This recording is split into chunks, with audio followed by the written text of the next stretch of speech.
Welcome to రాబందుల రెక్కల చప్పుడు ఒక ఓటమి 100 తప్పులు. అది 2019వ సంవత్సరం, 2018-19 విద్యా సంవత్సరం. ఇంటర్మీడియట్ ఫలితాలు వచ్చాయి, ఇంటర్మీడియట్ ఎగ్జామ్స్ అయినాయి, ఫలితాలు వచ్చాయి. షాక్. అంతకుముందు వరకు ఎప్పుడూ జీవితంలో జీరోలు చూడని విద్యార్థులు కొన్ని సబ్జెక్టులో జీరోలు చూశారు. అంతేకాదు, ఇంటర్మీడియట్ మొదటి సంవత్సరం పరీక్షలో 100కి 99 వచ్చిన వాళ్ళు, 60కి 55, 56, 57, 58, 59 వచ్చిన వాళ్ళు కూడా జీరోలు, 1లు, 2లు, సింగిల్ డిజిట్ నెంబర్లు చూశారు. ఎంతోమంది దాంతో బాధతో, విపరీతమైనటువంటి బాధతో వాళ్ళు ఆత్మహత్యలు చేసుకున్నారు. 27-28 మంది విద్యార్థులు ఆ రోజు ఆత్మహత్యలు చేసుకుంటే కేసీఆర్ ప్రభుత్వం వైఖరిపై విస్తృతమైనటువంటి విమర్శలు వచ్చినాయి. అసలు అన్నిటికంటే ముఖ్యంగా ఈ మొత్తానికి కారణమైన, ఈ నిర్వాకానికి అంతటికీ కారణమైన గ్లోబరీనా సంస్థ, అప్పటికే ఆంధ్రప్రదేశ్ ప్రభుత్వం వాళ్ళకి ఇదే కాంట్రాక్ట్ని నిరాకరిస్తే అదే కాంట్రాక్ట్ తెచ్చుకున్నటువంటి గ్లోబరీనా సంస్థ తెలంగాణలో కేసీఆర్ కుటుంబంలో ఒక సభ్యుడు కాదు, రాష్ట్ర ఐటీ మంత్రి. కేసీఆర్ కుటుంబంలో సభ్యుడు మాత్రమే కాదు, రాష్ట్ర ఐటీ మంత్రి, అప్పటికే అండర్ ట్రైనీ ముఖ్యమంత్రిగా ప్రచారంలో ఉన్నటువంటి కేటీఆర్కి అత్యంత సన్నిహితులు అనేటటువంటి వార్తలు కూడా విస్తృతంగా వినిపించినాయి. అసలు వీటన్నిటి నేపథ్యంలో అప్పుడు ఏం జరిగింది? గ్లోబరీనా సంస్థ చేసినటువంటి ఈ నిర్వాకం మూలంగా ఎంతమంది విద్యార్థులు ప్రాణాలు కోల్పోయారు, అటువంటి అన్నీ చూసాం. రెండోది, అన్నిటికంటే ముఖ్యమైనది, ఈరోజు ముఖ్యమంత్రిగా ఉన్న రేవంత్ రెడ్డి, అప్పటికి టీపీసీసీ వర్కింగ్ ప్రెసిడెంట్గా ఉన్నారు ఆయన ఆయనతో పాటు మరికొంతమంది సిట్టింగ్ ఎమ్మెల్యేలు వెళ్ళి ధర్నా చేసిన పరిస్థితి చూసాం, ఆందోళన చేసిన పరిస్థితి చూసాం. ఆ సందర్భంగా రేవంత్ రెడ్డి పట్ల పోలీసుల వ్యవహార శైలి కూడా ప్రశ్నార్థకమైంది. దానికి సంబంధించినటువంటి అంతర్గత ఆదేశాలు వేరే రకంగా ఉన్నాయి, నన్ను టార్గెట్ చేయమన్న ఆదేశాలు ఉన్నాయని చెప్పి రేవంత్ రెడ్డి స్వయంగా ఆరోపణ చేసినటువంటి పరిస్థితి ఉంది. వీటన్నిటి నేపథ్యంలో అసలు అప్పుడు ఏం జరిగింది అనే విషయాన్ని, అప్పుడు ఆ ఉద్యమంలో కీలకమైనటువంటి పాత్ర పోషించినటువంటి అప్పటి విద్యార్థి నాయకుడు, ఇప్పుడు నిరుద్యోగ జేఏసీ అధ్యక్షుడైనటువంటి శ్రీకాంత్ ఉన్నారు మనతో. శ్రీకాంత్ గారు, వెల్కమ్. 2018-19 విద్యా సంవత్సరం చివరిలో ఇంటర్మీడియట్ ఫలితాలు గుర్తుందా? దాన్ని ముందుండి నడిపిన వాళ్ళలో మీరొకరు, మీరే అగ్రభాగాన ఉన్నట్టున్నారు. ఏం జరిగింది అసలు, ఎట్లా జరిగింది? అంటే ఒక సామెత గుర్తొస్తుంది, రాంగ రాజగుర్రం గాడిదైనట్టు. అంటే ఒకసారి గెలవంగానే రెండోసారి అధికారంలోకి వచ్చినాం 2018లో అని చెప్పేసి, అంటే తానే ముఖ్యమంత్రిగా యువరాజు ప్రకటించుకోవడం, తన ఇష్టరాజ్యంగా అన్నిట్లో వేలు పెట్టడం. అంటే విద్యాశాఖ మంత్రి అప్పటి జగదీశ్వర్ రెడ్డి కాదని చెప్పేసి తానే స్వయంగా అప్పటి విద్యాశాఖ మంత్రి అన్నీ తానే అన్నట్టు పులికేసి రాజులాగా అతను తీసుకోవడం వల్లనే 27 మంది పిల్లల ప్రాణాలు పిట్టలాగా రాలిపోయాయి. ఆ రోజు ఆ ధర్నాన్ని నేనే పేరెంట్స్ అందరిని తీసుకెళ్ళడం, అంటే చాలామంది ఉదయాన్నే నాకు ఫోన్ చేయడం, సుమారుగా 3 లక్షల మంది విద్యార్థుల భవిష్యత్తుకు సంబంధించింది అది. టాపర్స్ అందరూ కూడా జీరో రావడం, మేమందరం కూడా రీవాల్యుయేషన్కి రీకౌంటింగ్కి వెళితే అక్కడ కూడా అప్పుడు సర్వర్ రావట్లేదని చెప్పడం, అప్పుడు కార్యదర్శి అయినటువంటి అశోక్ భిన్నాభిప్రాయాలు చెప్పడం, అంటే జవాబుని ప్రశ్నని దాటేయడము, వింత జవాబులు చెప్పడము. అంటే అతని ఒక మొండి వైఖరి ఎందుకు వచ్చిందంటే, రాజు తలుచుకుంటే ఏమవుతుంది అన్నట్టుండే పరిస్థితి. అంటే ముఖ్యంగా గ్లోబరీనా పాత్ర బయట పడుతుంది అని చెప్పేసి చాలా నా మీదైతే పోలీసులతోటి చాలా విశ్వ ప్రయత్నాలు చేశారు. అంటే కేసులు పెట్టిస్తాం, కొడతాం, ఈ విషయం బయటకు వస్తాను. అప్పటికి చాలామంది వీడియోలు చూసి రావడం జరిగింది. వీడియోల ప్రస్తావన తీసుకొస్తున్నారు కాబట్టి మీరు, అప్పుడు ఒక ఇద్దరు బాధిత విద్యార్థులకు సంబంధించినటువంటి వీడియోలు మన దగ్గర ఉన్నాయి. అంటే కేసీఆర్ను ఎట్లా గెలుస్తావో చూస్తా అంటూ ఒక విద్యార్థి అప్పట్లో చేసినటువంటి సవాల్, అది చాలా వైరల్ అయింది. అదే సందర్భంలో ఇంకొక అమ్మాయి తనకి గతంలో ఎప్పుడూ లేని మార్కులు చూసి ఆవేదనగా అప్పటి రాజ్ న్యూస్ ప్రతినిధితో పంచుకున్నటువంటి అభిప్రాయాలు కూడా వచ్చింది. ఒకసారి ఆ వీడియో చూద్దాం. 80% మార్క్స్ వచ్చి ఫిజిక్స్లో సింగిల్ డిజిట్ మార్క్స్ వేసినారు. మేము ఆడ 60 మార్క్స్ పర్ఫెక్ట్ రాసి వస్తే మాకు ఇక్కడ 8 మార్క్స్ వేసినారు. అది ఇక్కడ న్యాయం? మాకు ఇంటర్ ఫస్ట్ ఇయర్లో నాకు 51 మార్క్స్ ఫిజిక్స్లో, ఇక్కడ 8 మార్క్స్. అలా ఎలా వస్తాయి నాకు? మార్నింగ్ 3 o'clock లేచి నైట్ నిద్ర పట్టకపోయినా లేచి చదువుకున్నాం, కానీ ఇక్కడ వచ్చే వరకు మార్క్స్ అన్ని తగ్గిపోయాయి. ఒక్క పేపరు మా ముందర కరెక్షన్ చేయండి. మీరు మీకు సిగ్గు సరాలు ఇంకేమన్నా మీరు మనుషులవా తెలియదు అసలు. మీరు బయటకు వచ్చి ఒక కరెక్షన్ చేయండి. మీరు అంతా 18 years వస్తే ఇప్పుడు మేము వేస్తాం ఓట్లు. 18 years వస్తే మేము వేస్తాం ఓట్లు. ఇంకా నువ్వు ఎట్లా గెలుస్తావు చూడు, గెలుస్తావా ఈసారి? కేసీఆర్ గెలుస్తావా? కేసీఆర్ గెలుస్తావా? అన్నిట్లో 80% మార్క్స్ వచ్చి ఫిజిక్స్లో సింగిల్ డిజిట్ మార్క్స్ వేసినారు. మేము ఆడ 60 మార్క్స్ పర్ఫెక్ట్ రాసి వస్తే మాకు ఇక్కడ 8 మార్క్స్ వేసినారు. అదే ఇక్కడ న్యాయం? మాకు ఇంటర్ ఫస్ట్ ఇయర్లో నాకు 51 మార్క్స్ ఫిజిక్స్లో, ఇక్కడ 8 మార్క్స్. అలా ఎలా వస్తాయి నాకు? మార్నింగ్ 3 o'clock లేచి నైట్ నిద్ర పట్టకపోయినా లేచి చదువుకున్నాం, కానీ ఇక్కడ వచ్చే వరకు మార్క్స్ అన్ని తగ్గిపోయాయి. ఒక్క పేపరు మా ముందర కరెక్షన్ చేయండి. మీరు మీకు సిగ్గు సరాలు ఇంకేమన్నా మీరు మనుషులవా తెలియదు అసలు. మీరు బయటకు వచ్చి ఒక కరెక్షన్ చేయండి. మీరు అంతా 18 years వస్తే ఇప్పుడు మేము వేస్తాం ఓట్లు. 18 years వస్తే మేము వేస్తాం ఓట్లు. ఇంకా నువ్వు ఎట్లా గెలుస్తావు చూడు, గెలుస్తావా ఈసారి? కేసీఆర్ గెలుస్తావా? ఒకవైపు ఒక విద్యార్థి బాధ చూసాం, ఇంకోవైపు విద్యార్థి యొక్క ఆగ్రహం చూసాం. ఈ రెండింటిని చూసిన తర్వాత ఆ రోజు నలిగిపోయిన విద్యార్థులకి సంబంధించినటువంటి బాధ మన కళ్ళ ముందు కనిపిస్తోంది. శ్రీకాంత్ చెప్పండి. బాలవాకు బ్రహ్మవాక్ అన్నట్టు నిజమైంది. ఆ పిల్లగాడు అన్నాడు, మాకు వయసు వచ్చిన తర్వాత నీ ప్రభుత్వాన్ని గద్దె దింపుతామని చెప్పేసి. ఈరోజు అదే జరిగింది. నిజంగా రాబందుల రెక్కల చప్పుడు అనే ప్రోగ్రాంలో ఆ పిల్లల యొక్క వాక్ ఈరోజు నిజమవుతా ఉంది. ఎంత కఠినమైన పరిస్థితులు ఉండే అంటే అన్న, అప్పుడు వర్కింగ్ ప్రెసిడెంట్ ఉండే ఎంపీ రేవంత్ రెడ్డి గారు చెప్పగానే ఇమ్మీడియట్లీ రావడం. అంటే ఇప్పుడు ముఖ్యమంత్రిగా ఉన్నారు. సో మీ ఛానల్ ద్వారా ఒకటే కోరుకుంటున్నాం, గ్లోబరీనా సంస్థపై చర్యలేవి. 2018-19 అకాడమిక్ ఇయర్ అది సంబంధించి అప్పుడు ఇంకోటి లీకులకి కారకుడైనటువంటి ఇప్పుడు పేరుగాంచినటువంటి వ్యక్తి అప్పుడు విద్యాశాఖ సెక్రటరీ జనార్దన్ రెడ్డి, ఆయన హయాంలోనే లీకులేనే. టీఎస్పీఎస్సీ చైర్మన్, అప్పుడు విద్యాశాఖ కార్యదర్శి ఆయన హయాంలోనే పిల్లల ప్రాణాలు పోతున్నాయి. ఒక దిక్కు Group 1 Group 2 పేరు మీద నిరుద్యోగుల ప్రాణాలు పోయినాయి. ఇప్పుడు విద్యాశాఖ సెక్రటరీ ఉన్నప్పుడు పిల్లల ప్రాణాలు పోయినాయి. అంటే వీళ్ళు కేవలం భవిష్యత్ అయినటువంటి విద్యార్థుల ప్రాణాలు తీసుకోవాలనే ఒక సంకల్పం పెట్టుకున్నట్టే ఉంది వీళ్ళ పరిస్థితి. మేము కోరుకునేది ఏంటంటే, ఇప్పుడున్న ముఖ్యమంత్రి అప్పుడు పోరాట యోధుడు, వీళ్ళపై చర్యలు తీసుకోవాలి. అదే 3 సభ్య కమిటీ చేసినారో ఆ కమిటీ రిపోర్ట్ ఏందో అందరూ తెలియజేయాలి. దగ్గర రేవంత్ రెడ్డి మీతో పాటు ఆందోళనలో పాల్గొన్నటువంటి వీడియోలు కూడా ఉన్నాయి, అది కూడా ప్లే చేద్దాం. రేవంత్ రెడ్డి అప్పుడు ఆందోళనలో పాల్గొన్న సందర్భంగా ఆయన పట్ల పోలీసుల వ్యవహార శైలి కూడా చాలా ప్రశ్నార్థకమైంది. చాలా అంటే దానిపైన విస్తృత చర్చ అయితే జరిగింది. రేవంత్ రెడ్డి స్వయంగా ఆరోపించారు, అప్పుడు టీపీసీసీ వర్కింగ్ ప్రెసిడెంట్ అయిన రేవంత్ రెడ్డి తన పట్ల పోలీసులు దురుసుగా ప్రవర్తించారని, తనని మిస్ హ్యాండిల్ చేశారని. ఒకసారి రేవంత్ రెడ్డి ఆందోళనలో పాల్గొన్నటువంటి వీడియోలు చూద్దాం. రేవంత్ రెడ్డి ఆందోళనలో పాల్గొన్న సందర్భంగా పోలీసుల వ్యవహార శైలి మీద అక్కడ మనకి కనిపిస్తుంది. 2 ఎస్ఐలు ఆయన అప్పటికి మల్కాజ్గిరి ఎంపీగా ఉన్నారు. ఆయన పట్ల పోలీసుల వ్యవహార శైలి చాలా గుద్దడము గిచ్చడము చాలా చేసినారు. ఈ అంశంపై యాక్చువల్గా ఇది ఒక విస్తృతమైనటువంటి సమస్య, కానీ 4 సంవత్సరాలైనా ఎటువంటి చర్యలు లేవు, ఎటువంటి ముందుకు లేదు.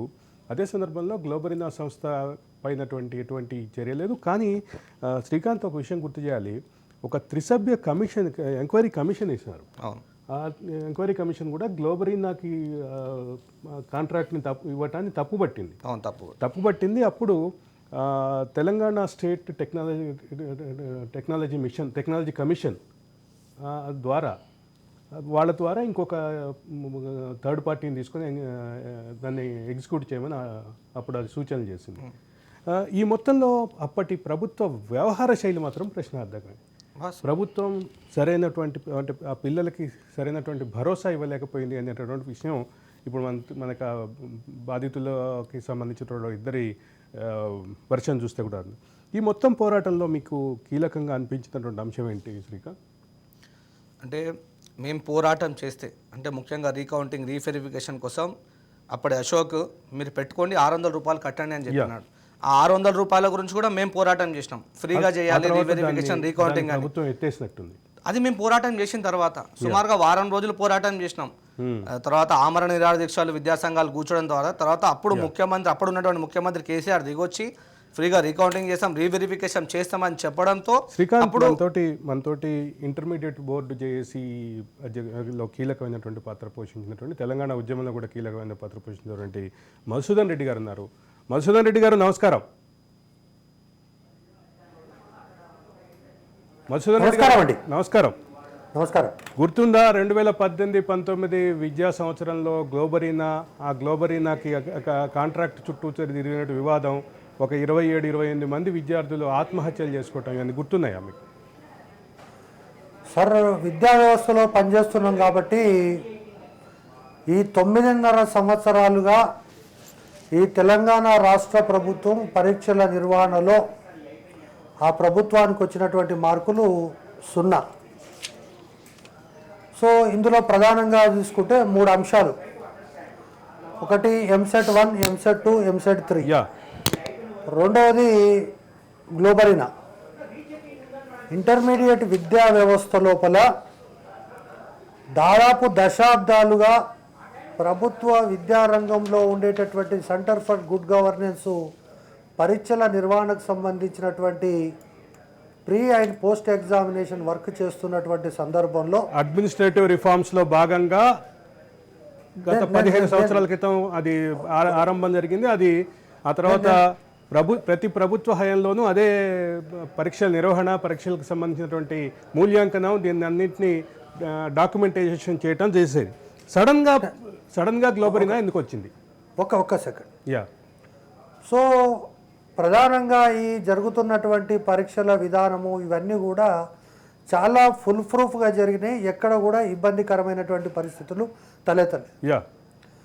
ఆల్ ఆఫ్ సడన్ గ్లోబరీనా అనేటటువంటి ఒక సంస్థ ఎంటర్ అయ్యి pre examination, post examination, end to end project నేను చేస్తా అని చెప్పి ఒక ప్రపోజల్ను ప్రభుత్వంకి ఇవ్వడము, ఆ ప్రభుత్వం దాన్ని ఆమోదించడం, ప్రభుత్వ పెద్దలు దానికి తాబేదారులుగా వ్యవహరించడం, ఇవన్నీ కూడా జరిగిపోయినాయి. సరే, టెండరు ప్రక్రియను ఫ్లోట్ చేసిన తర్వాత 2 సంస్థలు టెండర్ ప్రక్రియలో పాల్గొన్నాయి. ఒకటి గ్లోబరీనా, ఇంకో సాంకేతిక సంస్థ. ఈ 2 సంస్థల్లో గ్లోబరీనానే ఎక్కువ కోడ్ చేసింది. దయచేసి మళ్ళొక్కసారి రికార్డ్ చేయండి. గ్లోబరీనానే ఎక్కువ కోడ్ చేసింది. అయినప్పటికీ ఆ రోజు ఉన్నటువంటి ప్రభుత్వంలో చాలా ముఖ్య పాత్ర పోషిస్తున్నటువంటి కేసీఆర్ కుటుంబ సభ్యులకు సంబంధించినటువంటి ఒక మంత్రి జోక్యం చేసుకొని అర్ధరాత్రి వాళ్ళతోటి మేము 3 లక్షలు ట్యాక్స్ ఇందులో కట్టాల్సి ఉంది, ఆ జిఎస్టీ ట్యాక్స్ను మేమే కడతాము బోర్డు పైన భారం పడకుండా, కాబట్టి మమ్మల్ని తక్కువగా పరిగణించి మమ్మల్ని ఎంపిక చేయాలని సిఫారసు చేయడం వల్ల వాళ్ళు చేసినటువంటి మ్యానిపులేషన్ కారణంగా టెండర్ వాళ్ళకు వచ్చింది. దానిపైన కూడా నాకు ఎలాంటి అబ్జెక్షన్ లేదు. ఎప్పుడైతే ఈ యొక్క ప్రక్రియ ప్రారంభమైందో ఈ యొక్క రిజల్ట్ ప్రక్రియలో ప్రధానమైనటువంటి అంశది డేటా కలెక్షన్. అంటే ఏ కళాశాలలో ఎంతమంది విద్యార్థులు చేరిండ్రు, వాళ్ళ డేటా ఏంటి, ఎంపీసీ ఎంత, బైపీసీ ఎంత, జువాలజీ ఎంత, ఫిజిక్స్ కెమిస్ట్రీ ఎంత అనేటటువంటిది జూన్ అయిపోయింది, జూలై అయింది, ఆగస్ట్ అయింది. ఎక్కడ కూడా డేటా క్లారిటీ లేకపోవడంతో అప్పుడున్న ప్రభుత్వానికి నేనే ప్రత్యక్షంగా కంప్లైంట్ చేయడం జరిగింది. కంప్లైంట్ చేసిన తర్వాత ఆ సంస్థను తొలగించి మళ్ళీ సిజీజీ ద్వారా డేటా కలెక్షన్ చేయడం జరిగింది. సరే, డిడిసి ద్వారా చేస్తారని అనుకుంటే మళ్ళీ పరీక్షల నిర్వహణకు సంబంధించి వాళ్ళకే ప్రభుత్వ పెద్దల ఒత్తిడి మేరకు, మళ్ళీ చెప్తున్నా, ప్రభుత్వ పెద్దల ఒత్తిడి మేరకు వాళ్ళకే ఇవ్వడం జరిగింది. ఇచ్చిన సందర్భంలో వాళ్ళు చేయాల్సినటువంటి కాంట్రాక్ట్ ప్రకారం ఏంటంటే 2018 మార్చిలో జరిపిన పరీక్షలకు సంబంధించినటువంటి ఫలితాలు విశ్లేషించినటువంటి పద్ధతిలో ఆ డేటాను తీసుకొని వీళ్ళు కూడా ఫలితాలను విశ్లేషించి ఒక ట్రయల్ రన్ చూపించిన తర్వాత ఆ ట్రయల్ రన్లో వీళ్ళు పాస్ అయితే మిగతా వరకు వాళ్ళకి అప్పచెప్పారు. ఆ ట్రయల్ రన్ పట్టించుకోలేదు, ట్రయల్ రన్ చేయలేదు. మీరు చెప్పిన లెక్క ప్రకారం 2018లో CGG centre for good governance ఏది చేసిందో దాన్ని రెప్లికా చేయటం అనేది చేయాలి. That is the primary condition. Yes. So ఆ కండిషన్ను వైలేట్ చేయడమే కాకుండా యా వాని దగ్గర ఎండ్ టు ఎండ్ ప్రోగ్రామ్ ఉండాలి. Yeah. End to end programme అంటే మన ప్రేక్షకులకు అర్థం కావడానికి నేను స్పష్టంగా చెప్పేది, ఒక రైస్ మిల్లులో మనం తీసుకొచ్చినటువంటి ధాన్యాన్ని కనుక పోస్తే ఆ ధాన్యము కిందికి మొత్తం తయారైన తర్వాత బియ్యం అయ్యి తర్వాత ఆ యొక్క బ్యాగ్స్ అంటే ఈ యొక్క Yes, yes, rice yes. Bags వచ్చేటట్టుగా ఈ విధమైనటువంటి ఒక మొత్తం ఎండ్ టు ఎండ్ ప్రోగ్రామ్ చూపించాలి. వాని దగ్గర అతుకుల బొంత తప్ప ఎండ్ టు ఎండ్ ప్రోగ్రామ్ లేదు. Yes. వాడు ఇంతవరకు కనీసము డిటిపి ఆపరేటర్కు తక్కువ, అదేవిధంగా ఇంటర్నెట్ సెంటర్కు ఎక్కువ. అది వాని పరిస్థితి. Okay. నేను ఆ సందర్భంలో ప్రభుత్వానికి చెబితే డిసెంబర్ 13 సాయంత్రం 4:30 గంటలకు నాకు ముఖ్యమంత్రి కార్యాలయం నుంచి ఒక మధ్యవర్తిగా వచ్చి ఈ విషయంలో మీరేం మాట్లాడొద్దు, మంచి జరిగినా చెడు జరిగినా మాదే బాధ్యత, ఆ కమిషనర్దే బాధ్యత, మీరు నోరు మూసుకొని ఉంటే చాలు, అదే మాకు 16,000 అన్నారు. నేను దాని గురించి పట్టించుకోలే.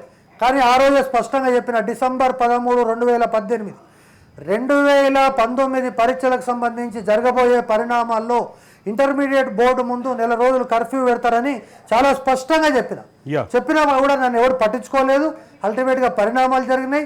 వాడిచ్చినటువంటి ఫలితాలు అనేటటువంటివి 0 వచ్చినటువంటి వానికి 100 మార్కులు, 100 మార్కులు వచ్చిన వాడికి 0.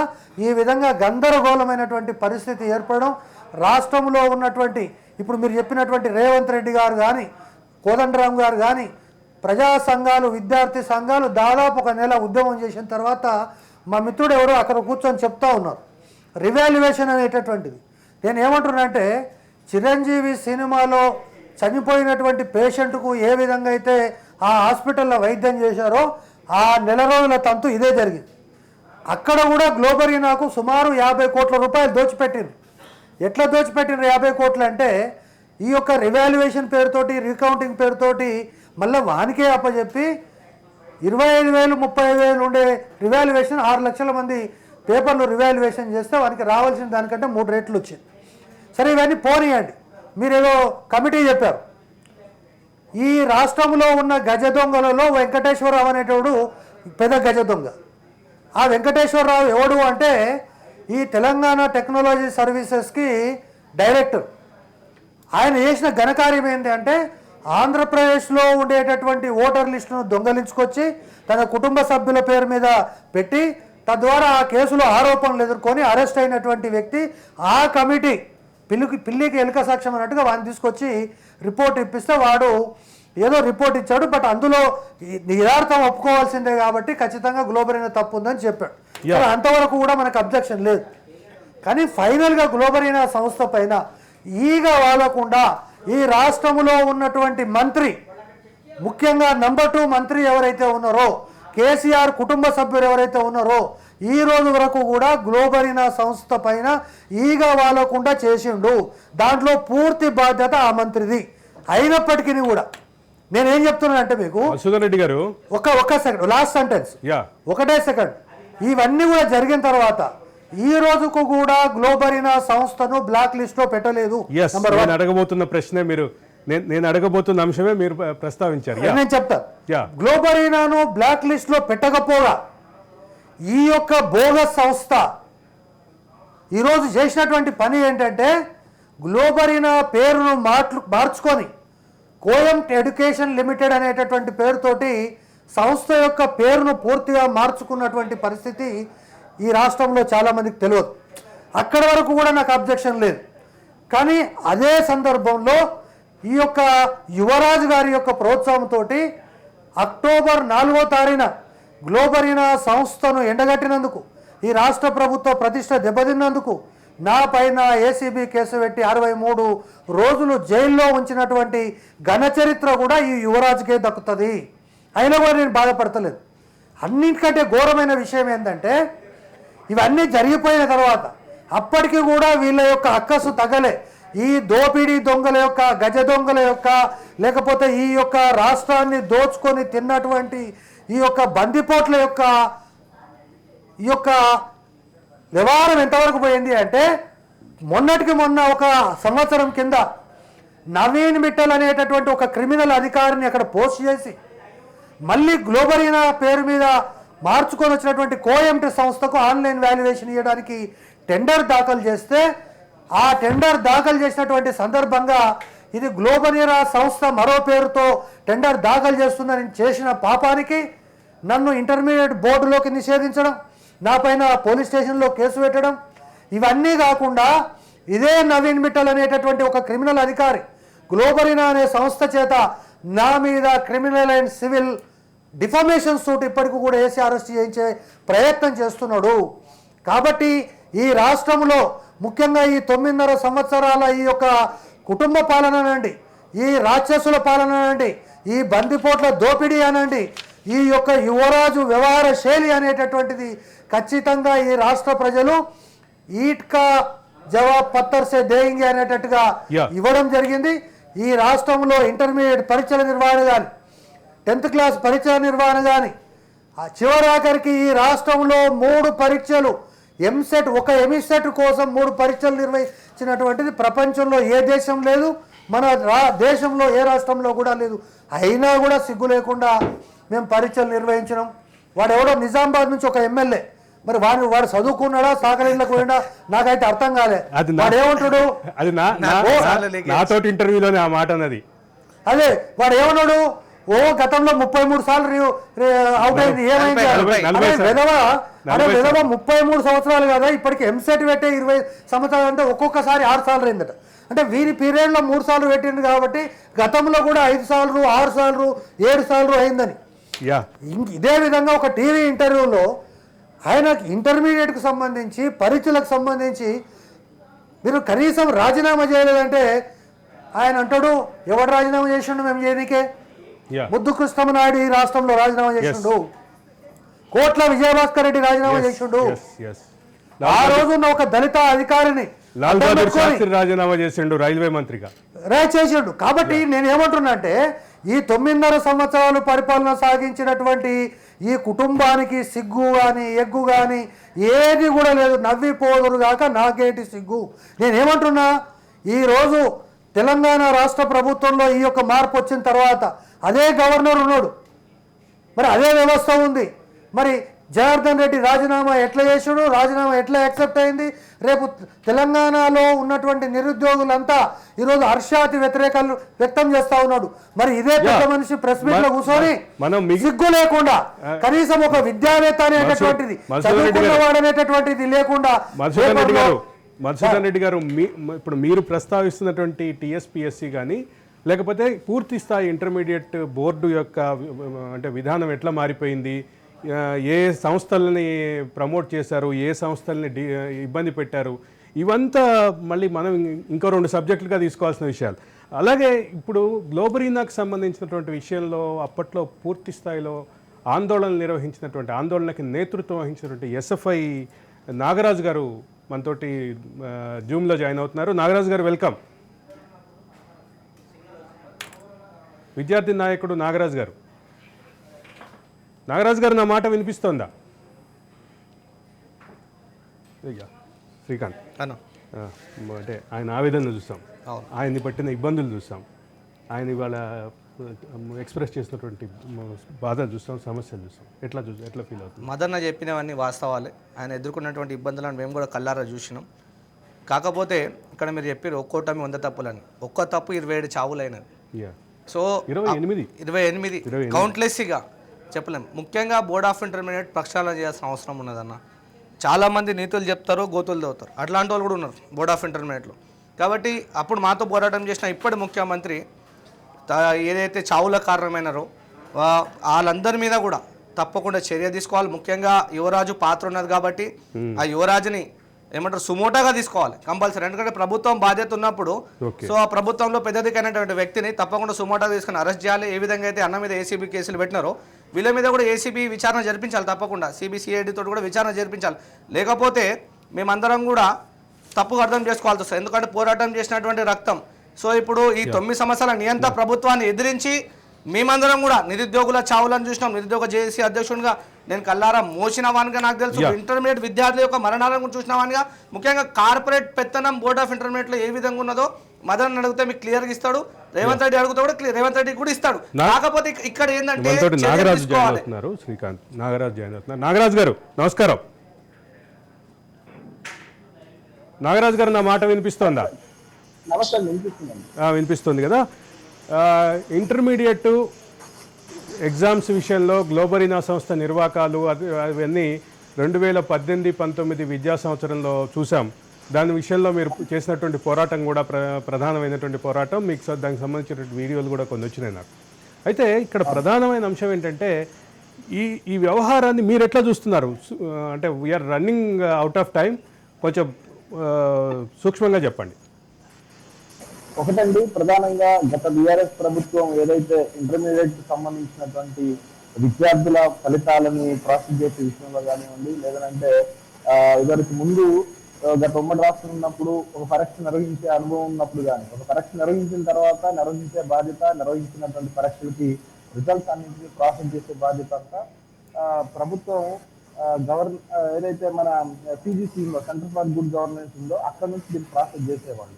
ఆ తర్వాత కొంతకాలం తర్వాత బాగా ఇందులో అనుభవం ఉన్నటువంటి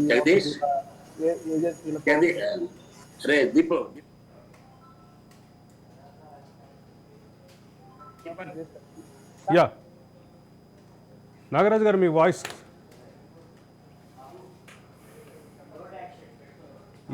నాగరాజు గారు మీ వాయిస్ కట్ అయింది. సో శ్రీకాంత్, ఈ సమస్య 2018-19 తోటి అయిపోయిందని అందరూ అనుకుంటున్నారు. కానీ గ్లోబరీనా మరో రూపంలో వచ్చింది అనేది అది వాస్తవం. అది అన్న చెప్పేది వాస్తవం. నేను అందుకే అంటున్నా, బోర్డ్ ఆఫ్ ఇంటర్ మీద ఫుల్లీ అవగాహన ఉన్నటువంటి వ్యక్తి మదన్న. సో రేవంత్ రెడ్డి గారు ఇప్పుడు ఎట్లయితే కోదండరామ్ దగ్గర సలహాలు తీసుకుంటున్నారో అట్లనే మదన్న దగ్గర తీసుకొని దోషులకు శిక్ష పడాలి. ఇప్పుడు ఆ గర్భకోశాన్ని తీసుకురాలేరు కదా, 27 మంది ప్రాణాలంటే మామూలు కాదు. ఈ దేశ భవిష్యత్తు 27 మంది చనిపోయారు పిట్టలాగా. దాంట్లో ఒక ప్రముఖ రాజకీయ నాయకుడు కూడా ఉన్నాడు, అది కూడా కప్పిపుచ్చినారు. ఎన్ని రోజులు ఇట్లా కప్పిపుచ్చుకుంటూ పోతారు? ఈ ప్రభుత్వమైనా న్యాయం చేయాలి కదా. ఆ తల్లిదండ్రులు ఎంత బాధపడ్డారు, ఆ బాధకు తగ్గట్టు దోషులకు శిక్ష పడాలి తప్పకుండా. ఇప్పుడు టీఆర్ఎస్ని బీఆర్ఎస్ చేశారు, గ్లోబరీనా ఎంతసేపు చేయడం వాళ్ళకి అలవాటే. కానీ ఇప్పుడున్న ప్రభుత్వము నిజమైనటువంటి దోషులని ఈ సమాజానికి తెలియజేయాలి. ఇలాంటి సంఘటన పునరావృతం కాకుండా, మళ్ళీ ఇలాంటివి సంఘటనలు జరగకుండా మాలాంటి యువ భవిష్యత్తును కాపాడుకోవాల్సిన అవసరం ఎంతైనా ఉన్నది. సో చర్యలకి ప్రభుత్వం ముందుండి శిక్ష పడ్డట్టు చేస్తే మేమందరం హర్షం వ్యక్తం చేస్తాం. ముఖ్యంగా అప్పటి అండర్ ట్రైనింగ్ చీఫ్ మినిస్టర్ పాత్ర మీద చాలా విమర్శలు వచ్చినాయి. దాన్ని ఎట్లా చూస్తారు మీరు? Chief minister under training chief minister అని కాదు, ఇక అతనే పేరు KTR, 3 అక్షరాలు 3 చెల్ల నీళ్ళు దాపించిండు ప్రభుత్వ అధికారులకి అవినీతితో. అతనిపై ఏసీ విచారణ చేయాలి. అతనిపై డిఫామేషన్ కేసు మేమేస్తాం అతని మీద. ఎందుకంటే మా అందరు పరువు తీసిండు. తెలంగాణ సాధించుకున్నటువంటి వ్యక్తులం మేము. తెలంగాణ యొక్క పరువుని వీళ్ళు తీసినారు ఆత్మహత్యల పేరుతో. ఒకవైపు అడోలెన్స్ ఏజ్ ఉన్నటువంటి పిల్లలను చంపినారు, నిరుద్యోగులుగా ఉద్యోగులమైతే వాళ్ళని చంపినారు. వీళ్ళ మీద డిఫామేషన్ చేసి వీళ్ళని కోట్లకు మేము లాగుతాం. ఒక న్యాయవాదిగా నేను రేపు లాగబోతాను.